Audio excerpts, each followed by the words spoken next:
الحمد لله نحمده ونصلي ونسلم على رسوله الكريم أما بعد فأعوذ بالله من الشيطان الرجيم بسم الله الرحمن الرحیم۔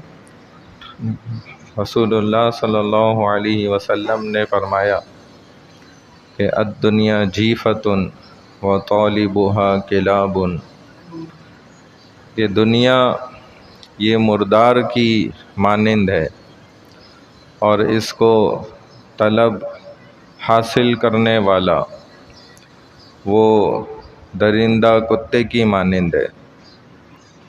اور علماء نے جو لکھا کہ اس کی کئی ساری وجوہات ہیں، کہ کتے کے ساتھ جو مشابہت دی کہ وہ مردار بھی کھاتا ہے، جیسے کوا بھی مردار کھاتا ہے، لیکن کوے کے ساتھ اس کی تشبیہ نہیں دی۔ تو کہتے ہیں کہ پہلی وجہ یہ ہے کہ جب بھی کوا کوئی مردار کو کھاتا ہے تو وہ پہلے کھانے سے شور مچاتا ہے۔ شور آپ آوازیں سنتے بھی ہیں، کہیں پہ کوے کو مر جائے تو ایک کوا آتا ہے، وہ ایسا شور مچاتا ہے، سارے کوے اکٹھے کر لیتے۔ اور لیکن جب کتا آتا ہے، کوئی کتا مرا ہوتا ہے نا، بھلے کتا آئے تو وہ خاموشی سے اس مردار کو کھاتا ہے، کوئی شور نہیں مچاتا۔ یہی مثال دنیا کی ہے کہ انسان دنیا کا سارا نفع خود اکیلے حاصل کرنا چاہتا ہے، اکیلے بٹورنا چاہتا ہے، کوئی کسی کو شامل کرنا نہیں چاہتا۔ وہ چاہتا ہے کہ میرے ساتھ پروفٹ میں شیئرنگ نہ ہو، میں اکیلا نفع حاصل کر لوں۔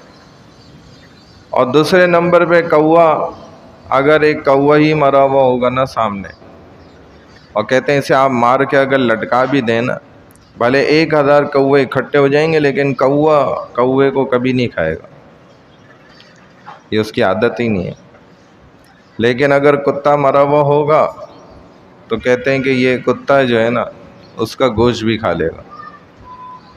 ایسے ہی دنیا کی مثال ہے کہ انسان دنیا میں پھر جب مال کی ہرس ہو جاتی ہے نا، لالچ، پھر یہ دیکھتا ہی نہیں ہے کہ میں کس کا مال کھا رہا ہوں۔ یتیم کا مال کھا جاتا ہے، بھائی کا کاروبار میں 2 نمبری کر دیتا ہے، مال کھا جاتا ہے، وراثت میں میراث کھا جاتا ہے۔ کتنے مثالیں اس کی، یہ دنیا کی مثال ہے۔ جیسے کتا کتے کو بھی کھا جاتا ہے نا، تو انسان بھی اپنے خون کا بھی مال جو ہے نا ناجائز ناحق وہ کھا جاتا ہے۔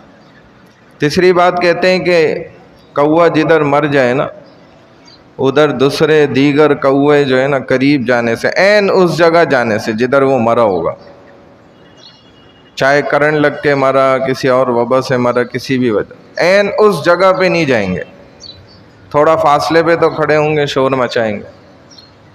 لیکن کتے کی عادت کیا ہے کہ کتا جس جگہ بھی مرا ہوگا نا تو کتا اس جگہ پہ بھی جائے گا، دوبارہ دیکھ رہا ہوگا کہ یہ کتا اسی جگہ پہ مرا ہے لیکن وہ بھی وہیں جائے گا۔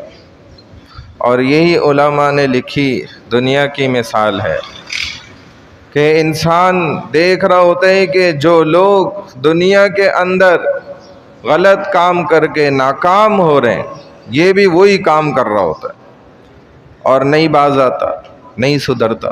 حیرت ہے۔ پھر ایسے ہی کہتے ہیں کہ کوا جو ہے نا یہ نرم گوشت تو کھاتا ہے لیکن ہڈی نہیں کھاتا۔ اسی طرح لیکن کتا جو ہوتا ہے نا یہ نرم گوشت بھی کھاتا ہے اور ہڈی بھی چباتا، ہڈی بھی کھاتا ہے۔ بالکل اسی طرح دنیا کی مثال ہے کہ انسان قرضہ دیتا ہے اور اس کے اوپر مزید جو ہے نا سود چاہتا ہے، کہتا ہے کہ میں اتنا سود اس پر لوں گا تم سے، بلکہ سود پر بھی سود حاصل کرنے کی کوشش کرتا ہے۔ یہ طمع اور لالچ ہوتی ہے انسان کے اندر۔ یہ دنیا کی مثال ہے، سود قرضہ دینے پہ۔ بلکہ بعض ہمارے ہاں تو ایسے نامور ادارے ہیں جن کو لوگ اسلامی بینک بھی کہہ رہے ہوتے ہیں کہ یہ جی بڑے اسلامی بینک ہیں، جو خود رسول اللہ صلی اللہ علیہ وسلم کے مخالف سارے کام کر رہے ہوتے ہیں، ان کو ہم کیا کہتے ہیں؟ یہ اسلامی بینک. جیسے ایک میں صرف مثال دے رہا ہوں، میں پورا چیپٹر نہیں کھول رہا، صرف ایک مثال اس ہمارے ٹاپک سے چونکہ ریلیٹڈ آ گئی نا، اس سے جڑی ہوئی. تو وہ کیا کہتے ہیں؟ آپ کو اس بات کے لیے تیار کرتے ہیں کہ آپ ان سے قرضہ حاصل کریں. اس بات کے لیے آپ کو گھنٹوں گھنٹوں بیٹھ کے ان کا جو ہے نا اپنے کلائنٹ کو وہ سمجھائے گا بندہ. آپ اگر ذرا سا آپ نے اظہار کر دیا نا کہ بھائی مجھے ضرورت ہے، چاہے گھر لینے کے لیے، چاہے کاروبار شروع کرنے کے لیے، یا کسی بھی مقصد کے لیے، وہ آپ کو تیار کرے گا، ذہن سازی کریں گے کہ آپ دیکھیں ضرور لیں قرضہ.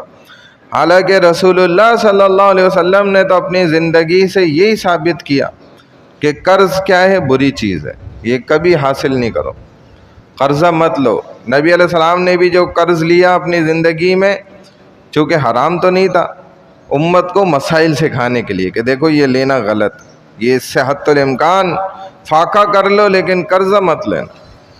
اور پھر آپ نے اس کی برائیاں پہ برائیاں بیان کریں کہ جس نے قرض لیا وہ مر گیا، نبی علیہ السلام نے اس کی نماز جنازہ ہی نہیں پڑھایا. بتائیں کتنی بڑی خطرناک بات ہے.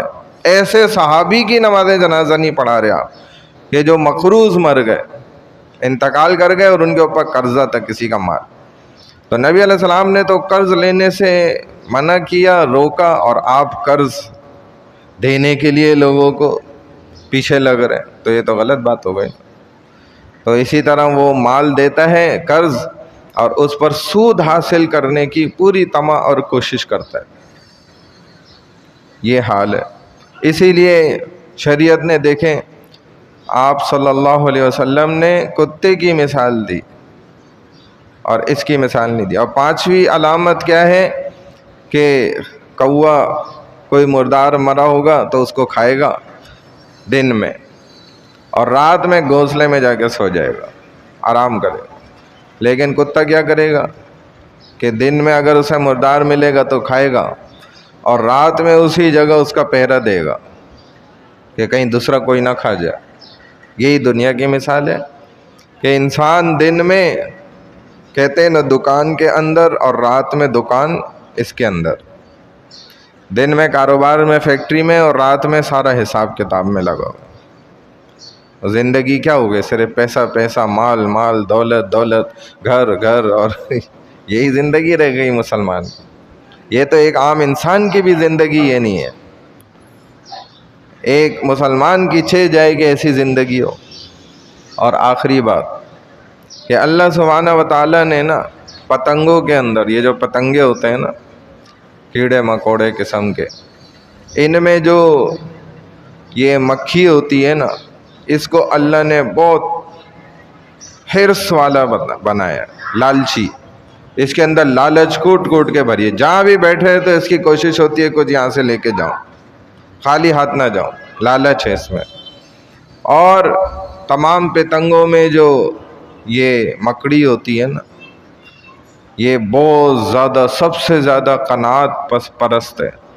قناعت یعنی کہ تھوڑے پر اکتفا کر لینا، تھوڑی سی چیز پر راضی ہو جانا اور خوش ہو جانا، یہ اس مکڑی کی نشانی ہے.